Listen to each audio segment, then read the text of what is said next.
Assalamualaikum warahmatullahi wabarakatuh. Kembali lagi di channel Radio Horor. Untuk kisah kali ini ada sebuah cerita dari tulisannya Ibis Katon, sebuah kisah santet yang berjudul Gongso. Dan sebelum kita lanjut ke ceritanya, tekan dulu tombol like video ini dan jangan lupa tekan juga tombol subscribe channel ini. Nyalakan juga lonceng notifikasinya agar tidak ketinggalan cerita-cerita lainnya dari channel ini. Dan buat teman-teman yang pengen membaca langsung ceritanya, nanti silahkan saja kunjungi linknya yang nanti akan saya sertakan di kolom deskripsi. Dan seperti apa untuk kisah kali ini? Langsung saja kita masuk ke ceritanya.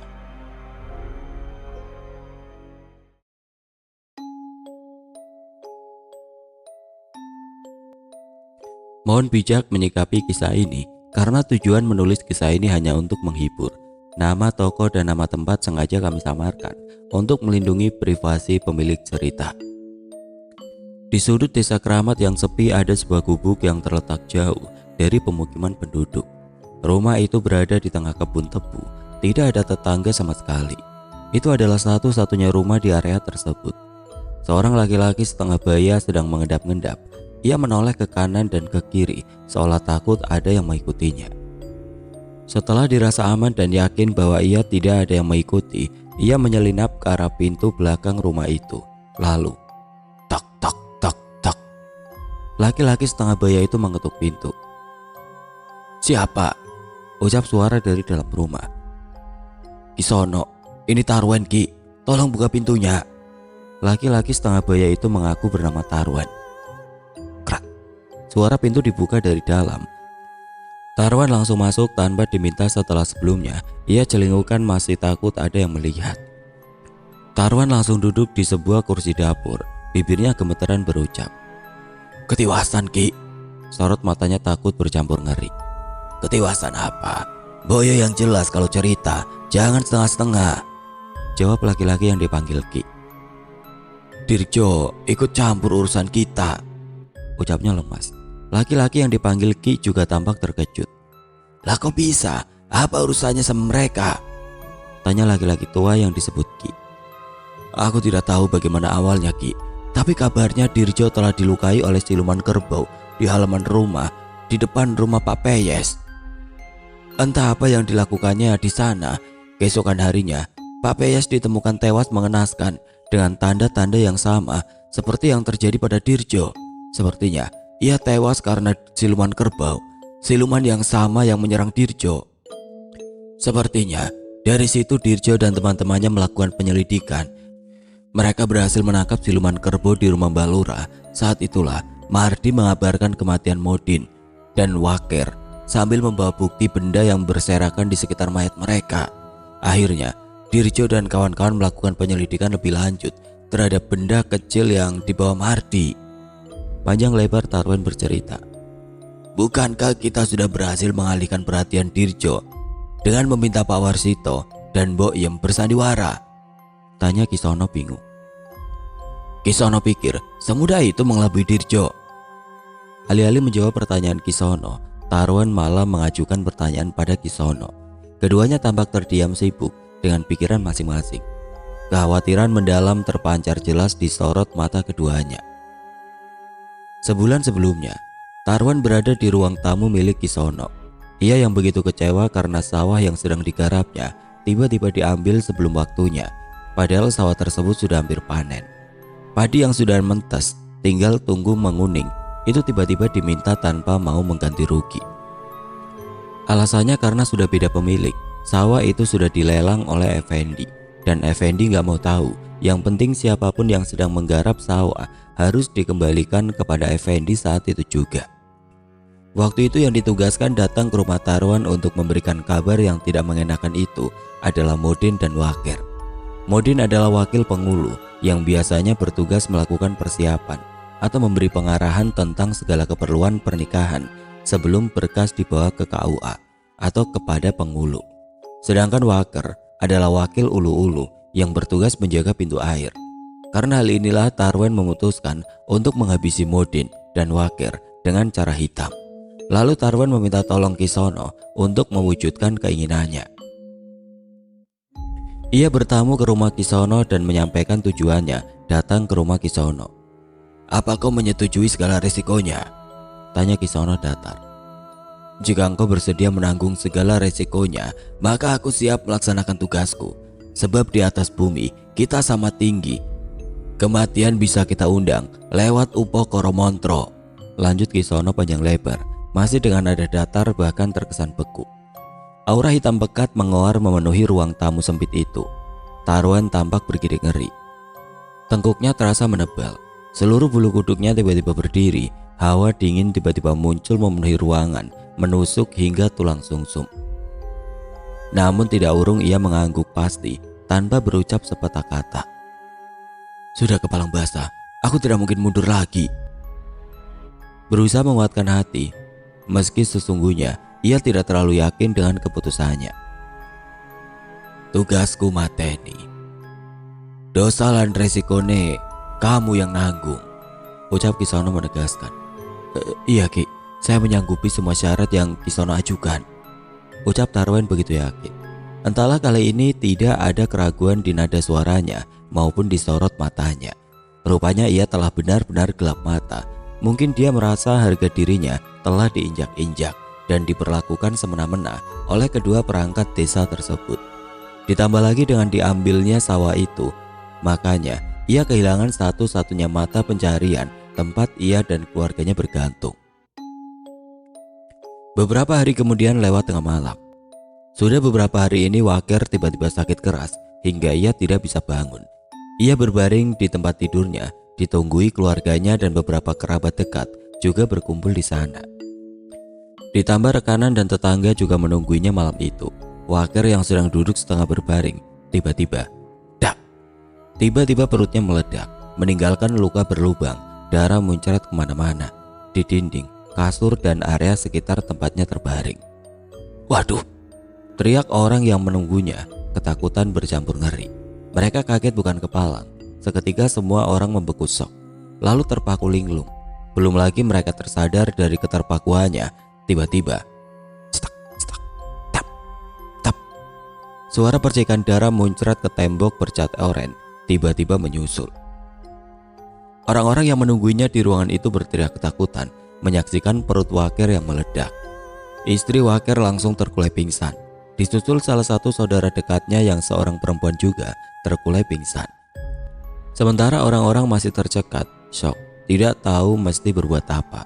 Mereka dicekam ketakutan yang mencengkram nyali mereka, hingga orang yang pingsan pun hanya mereka tatap dengan tatapan linglung.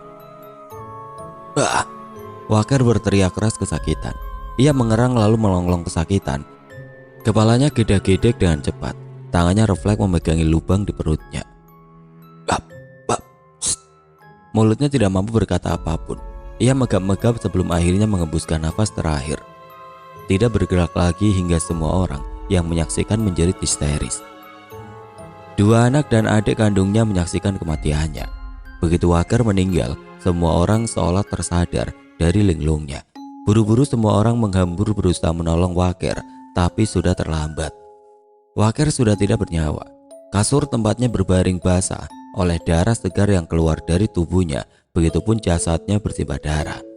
Sebagian muncratan juga membasahi tembok dan sekitaran tempat tidurnya.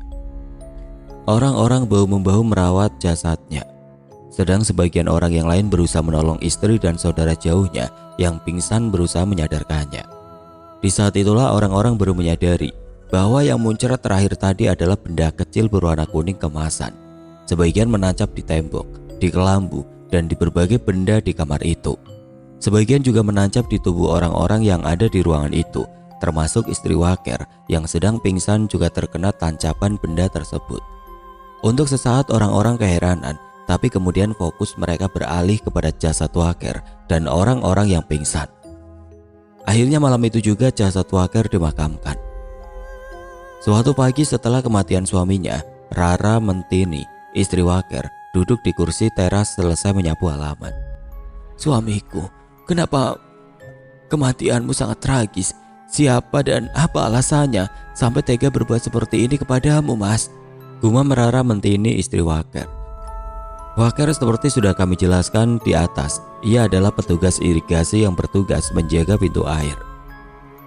Mentini, temui Dirijo, maka kamu akan menemukan jawabannya. ucap Mbak Mardoto sembari pergi meninggalkan Mentini. Ia kaget bukan kepalang mendengar ucapan Mbak Mardoto, tapi saat ia hendak menanggapi ucapan Mbak Mardoto, orangnya sudah tidak ada di sana. Gimana Toki? Ngajak bicara kok langsung hilang? Mentini menggerutu sendirian.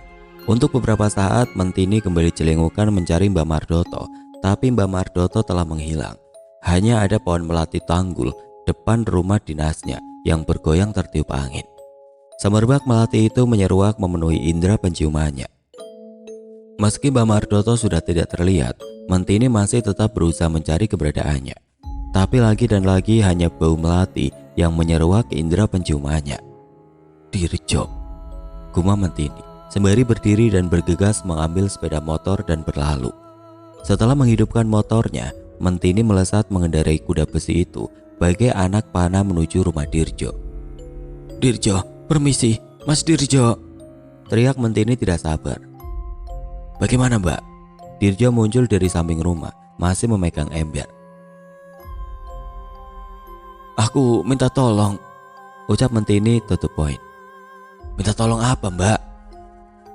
Bentar ya, aku tak nerusin mandi, jawab Dirjo langsung kembali ke belakang. Setelah selesai mandi, Dirjo menemui Mentini.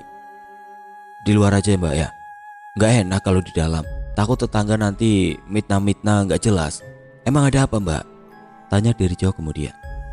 Iya nggak apa-apa Mas, saya minta tolong, kasus suamiku tolong selidiki. Aneh Mas Dirjo, kematian suamiku janggal. Mentini dengan sedikit haru dengan mata berkaca-kaca mengutarakan keinginannya. Keadaannya bagaimana saat meninggal Mbak? Aneh di mana? Tanya Dirjo penasaran. Pertama perutnya meledak Mas, bolong sampai darah berceceran kemana-mana, dan yang kedua ada yang berhamburan, yaitu benda kecil berwarna keemasan menancap di tembok rumah, di tiang kelambu sampai mengenai orang. Ini termasuk saya kena satu di tangan. Cerita Mentini panjang lebar. Dirjo melihat tangan yang diulurkan Mentini, tepat di lengan terlihat serpihan menancap, terlihat kulit memerah sekitar serpihan yang menancap di lengannya. Dirjo mencoba mengambil dengan memaksa mencabutnya. Mentini berteriak kesakitan. Aduh, sakit Mas, teriak Mentini seolah benda tersebut mengakar ke dalam daging. Namun Dirjo mencoba sekali lagi menggunakan tang. Ia mulai menjepit benda tersebut, lalu menariknya dengan sekuat tenaga, dan cas, darah mengucur keluar dari lubang bekas benda tersebut. Mentini menjerit kesakitan sembari memegangi tangannya yang berdarah. Tolong aku Mas, masih ada dua lagi, satu di perut dan satu lagi di paha, tegas Mentini. Dirjo mulai khawatir, mulai merasakan sesuatu yang gak beres. Brengsek, ngapain juga aku dulu mempelajari pengasihan? Batin Dirjo mengumpat kesal. Iya Mbak, nanti sore aku kesana, ucap Dirjo sembari mengikatkan kain di luka Mentini. Setelah itu Mentini berpamitan, kemudian menaiki motornya, dan ketika hendak melaju, ia gentewangan hampir terjatuh, dan seketika Dirjo menangkapnya. Sudah, ayo aku antar saja, ucap Dirjo lalu dia mengantarkan Mentini pulang. Sesampainya di rumah dinasnya, ia merengek meminta sekalian untuk diobati oleh Dirjo. Serpihan logam tersebut semakin masuk ke dalam, seperti menemukan celah masuk ke dalam daging. Walau sakit, tidak seberapa, hanya gatal perih dan kulit memerah. Canggung Dirjo mulai meneliti kamar tempat kematian Wakir, suaminya Mentini. Banyak serpihan menancap di mana-mana, di tembok di sekeliling kamar. Ia lantas mulai mencabut satu persatu, lalu ia kumpulkan. Bau busuk tiba-tiba menyengat, memenuhi ruangan kamar. Dirjo kemudian meminta mangkok dan meletakkan benda-benda kecil yang ia cabuti dari tempatnya tertancap ke dalam mangkok cap jago. Benturan antara logam dengan beling terdengar nyaring, membuatnya merinding. Dirjo mengamati dengan seksama, lalu mengeluarkan benda yang ia cabut dari lengan Mentini dari dalam sakunya.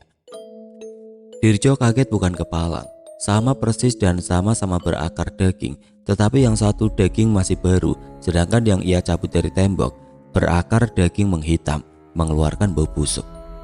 Gongsok, batin Dirjo bertanya bingung, seolah belum terlalu yakin dengan kesimpulannya. Sorot matanya sedikit tercengang bercampur khawatir sekaligus ngeri. Gongso adalah santet dengan media alat musik bundar terbuat dari kuning sari. Gong namanya. So yang paling besar, dan cara mengambilnya dikerok pakai kuku. Tetapi memang harus dengan ritual dan puasa, juga mantra-mantra yang diajarkan oleh guru, bukan dari belajar yang asal-asalan. Gongso sendiri punya makna gong yang besar, dan apabila gong tersebut masih dimainkan, akan mengeluarkan suara yang kurang enak didengar. Semuanya cempreng dan itu berlaku untuk satu set gamelan, khusus gamelan wayang kulit. Apabila gamelan itu sudah digunakan sebagai media gongso, mau tidak mau, sang dalang harus mengganti semua peralatan gamelannya. Sistem kerjanya gongso. Santet gongso akan masuk ke dalam tubuh korbannya lalu menggerogoti dagingnya dari dalam, walau asalnya hanya 1 atau 2 gongso yang masuk ke dalam tubuh korban. Dalam 1-4 hari maka gongso akan menjadi banyak, bisa memenuhi semua tubuh lalu bersarang di perut sampai membuncit, kemudian meledak. Siapapun yang terkena serpihannya akan menjadi korban selanjutnya. Siapapun tidak terkecuali. Perut akan meledak hingga menghancurkan tubuhnya. Jalan satu-satunya kalau masih sempat untuk dicabut, maka harus dicabut, walau rasa sakit yang teramat sangat akan dirasakan. Sebab gongso sendiri akan tercabut bersama daging korbannya, menyisakan lubang dan darah keluar bercucuran. "Mbak Mentini, kalau aku cabut, Mbak harus menahannya," ucap Dirjo. "Iya, asal saya selamat, saya akan menahannya," jawab Mentini dengan tegas. "Rumah dinas ini jangan lagi ditempati. Bawa aku ke kamar satunya." Dirjo memegang tanggem yang masih ia kantongin dari rumah. Di atas kasur Mentini tidak malu. "Ini mas," ucap Mentini memberitahukan benda tersebut. "Kenapa pas di sebelah situ?" umpat Dirjo histeris sembari mengalihkan pandangan. Ia terlentang dengan santai tanpa rasa bersalah sedikit pun. Mentini bilang hanya terkena 2 di paha, 1 dan di perut 1. Tapi ternyata di perut banyak yang tertancap lebih dari 10 dan semuanya sudah hampir masuk. "Tolong aku mas, aku gak mau mati," rengeknya dengan memegang tangan Dirjo lalu menariknya untuk berbalik badan. Tidak urung akhirnya Dirjo membalikan badan sambil tangan kanan memegangi tanggem. Ia sembari mulai membaca mantra keselamatan. Dirjo membaca mantra dan berbalik arah Mentini dan seketika mencabut satu persatu setiap benda yang tertancap di tubuh Mentini dengan cepat. Jeritan demi jeritan kesakitan setiap kali benda kecil yang menancap di tubuh Mentini dicabut oleh Dirjo. Tubuh Mentini menggeliat-geliat seperti orang yang hendak meregang nyawa. Moleng-moleng dengan darah bercucuran keluar dari perut serta bagian tubuh lainnya. Ia mulai melolong dengan jeritan yang menyayat hati. Dirjo sama sekali tidak memperdulikan lolongan dan jeritan kesakitan dari Mentini. Ia seolah berubah menjadi psikopat yang sibuk menyakiti Mentini. Ia terus saja melanjutkan pekerjaannya dengan gerakan sangat cepat hingga menyisakan 1 di bagian paha yang sudah tinggal terlihat sedikit. Harus ditekan dengan tangan kiri. Ia terpaku sejenak lalu meminta izin. "Maaf Lancang, aku akan menekan bagian ini. Apabila tersentuh, aku tidak bermaksud apa-apa," ucap Dirjo datar, bahkan suara Dirjo terkesan beku. Sembari menahan kesakitan, Mentini mengangguk dan menahan perutnya. Dirjo menekan sedikit kencang di bagian pangkal paha. Lalu tercabut sebuah benda kekuningan bersama daging yang ikut tercabut. Jeritan kesakitan kembali terdengar sangat memilukan. Seorang wanita setengah tua menahan kesakitan yang luar biasa. Benda terakhir Dirjo masukkan ke dalam mangkuk. Tangis Mentini memelas, air matanya bercucuran. "Kenapa aku harus ikut menanggung dosamu, sedangkan aku hanya istri siri?" teriak Mentini melonglong menahan sakit. Dirjo dengan sigap mengambil kain sedapatnya lalu memberikan kepada Mentini agar mengelap darah yang ada di tubuhnya. "Masukkan semua bajumu, lalu tinggalkan rumah dinas ini kalau Mbak ingin selamat," tegas Dirjo. Suaranya masih beku. Dirjo yang ada di hadapan Mentini sekarang bukanlah Dirjo yang biasanya, tapi Dirjo yang lain. Dukun sakti yang punya 1000 mantra, yang terkadang berubah menjadi seseorang yang mengerikan, beku, dan tidak terduga. "Maksudmu aku harus pergi? Bagaimana aku bisa tenang kalau mereka masih mengejar kedua anakku?"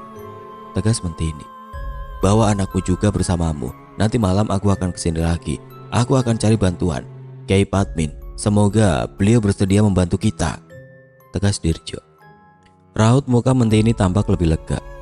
"Lah, anakmu kemana?" tanya Dirjo kemudian. "Ikut omnya, adik almarhum suamiku dibawa ke rumah mbahnya," tegas Mentini menjelaskan. Oke kalau begitu, jangan ikut campurkan anakmu dengan urusan ini. Biarlah mereka di sana sementara waktu, karena kamu malam ini harus menjadi umpan untuk mereka agar pelakunya mau datang, ucap Dirjo. Mentini tampak tersekat, ada kengerian di sorot matanya. Setelah mengelap semua darah dan darah sudah berhenti, Mentini hendak bangkit. Ia membalikan badan, belum lagi ia bangkit, Dirjo seketika berteriak, "Diam mbak!" Mentini langsung membeku. Terlihat di punggungnya serpian-serpian kekuningan bergerombol menjadi satu menempel di punggung Mentini di bawah tali kutang. "Turun pelan-pelan mbak, ikuti arahanku," ucap Dirjo. Mentini pun hanya bisa pasrah mengikuti arahan Dirjo. Ia turun dengan perlahan kembali meletakkan tubuhnya di pembaringan. Dirjo mendorong punggung Mentini perlahan hingga Mentini tengkurap sempurna di atas kasur. "Ada apa Mas Dirjo?" tanya Mentini gemeteran. "Diamlah, jangan bergerak, jangan takut. Ini baru menempel di punggungmu," ucap Dirjo menjelaskan. Nyali Mentini seolah direnggut paksa saat mendengar penjelasan Dirjo. Rasa cemas seolah menggerogoti kewarasannya. Tubuhnya langsung menggigil. Keringat dingin sebesar biji jagung mulai bercucuran membasahi tubuhnya. Detak jantung tidak beraturan, berdetak kencang seolah berusaha menggedor dadanya. Ia yang tadi sudah merasa lega kini dicekam kengerian.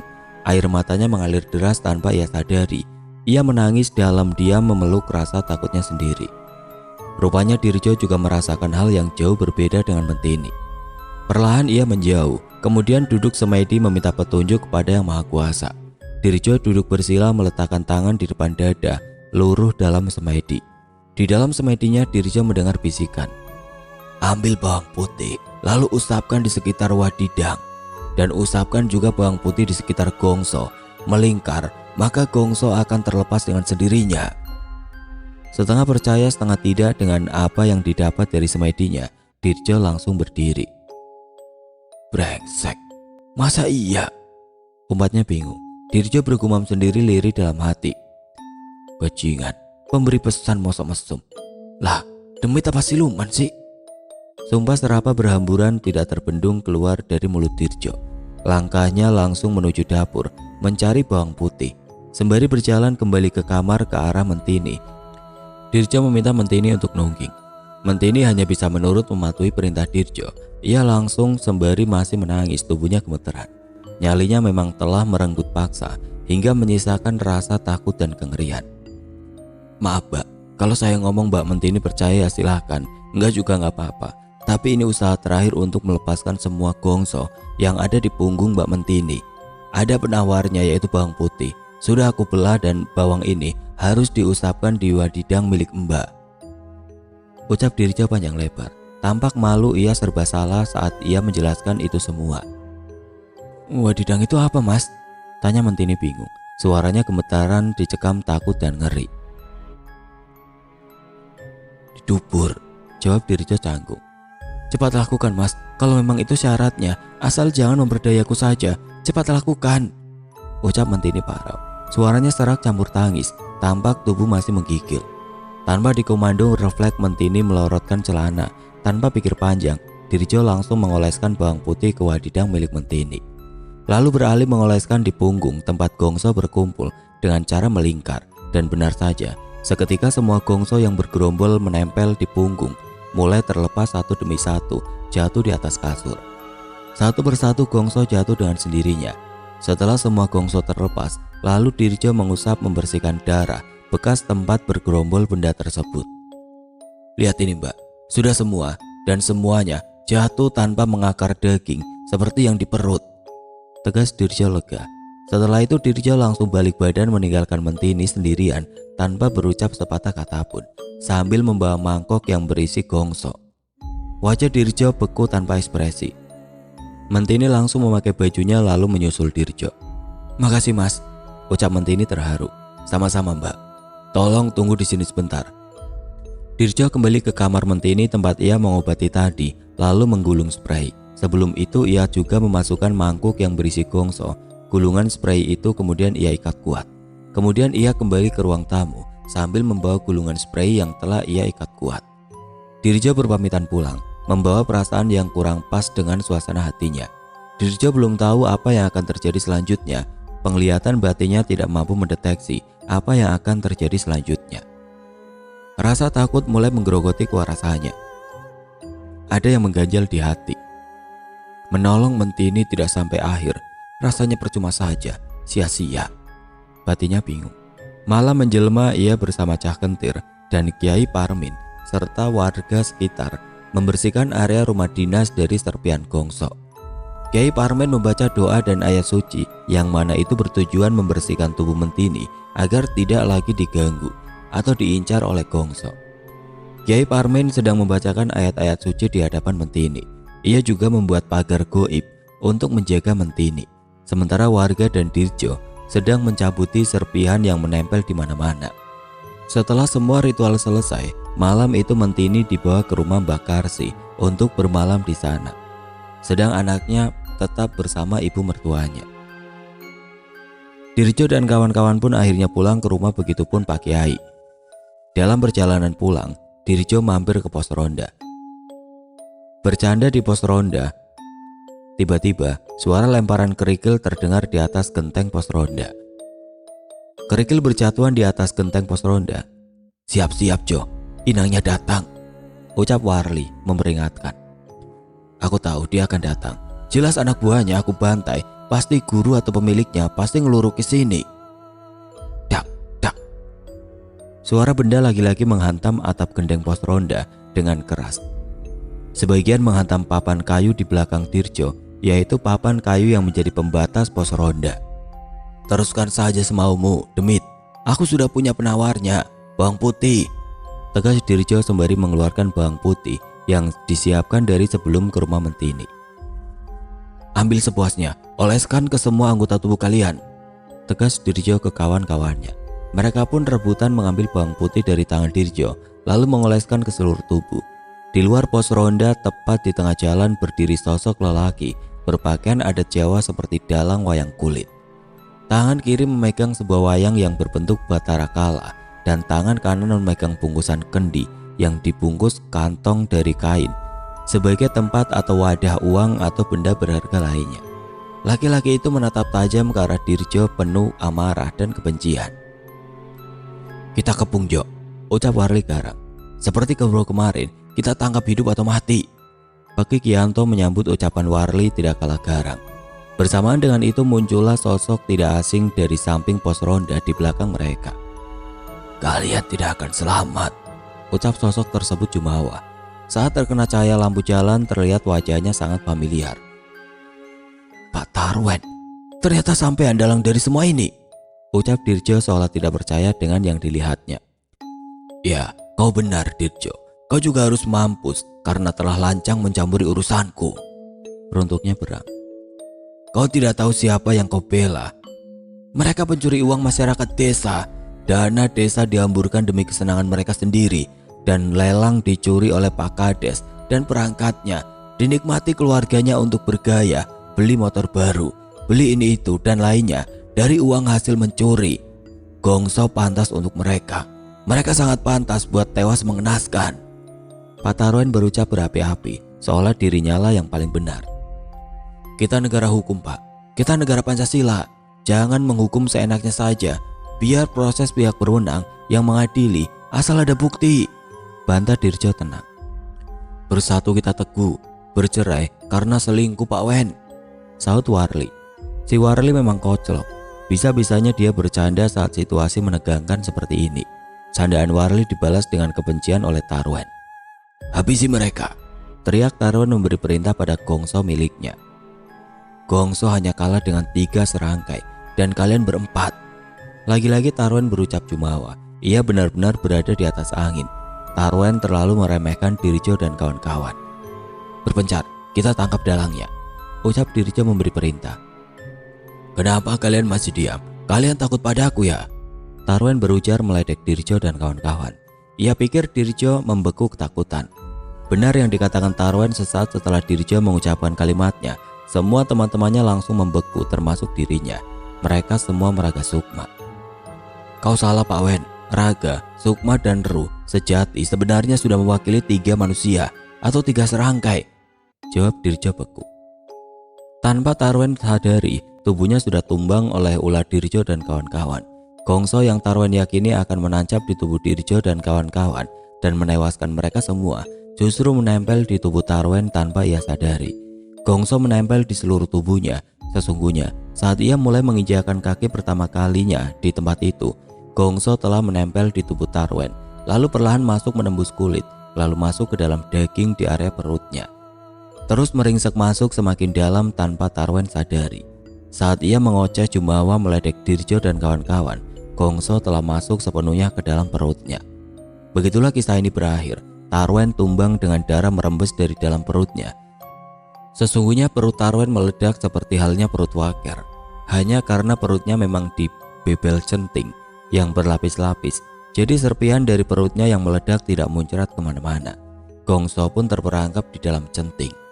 Tarwen terkulai bersimbah darah sebelum akhirnya tewas mengenaskan. Suara nafasnya klekek-klekek seperti sapi disembelih. Dirjo dan kawan-kawan mematung beku menyaksikan detik-detik tewasnya Tarwen. Begitulah dunia hitam terkadang begitu kejam. Karena salah memilih jalan, Tarwen tewas mengenaskan dimakan oleh santetnya sendiri.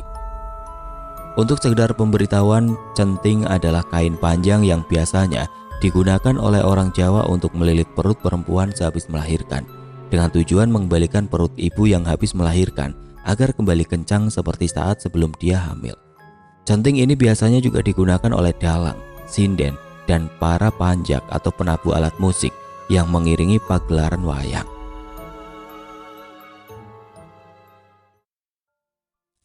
Oke teman-teman, sekian untuk kisah kali ini. Bagaimana menurut kalian tentang kisah ini? Tulis komentar kalian di kolom komentar. Dan buat teman-teman yang baru bergabung, jangan lupa untuk like, komen, share, serta subscribe channel ini. Dan nantikan kisah-kisah horor berikutnya tetap di channel Radio Horor. Wassalamualaikum warahmatullahi wabarakatuh.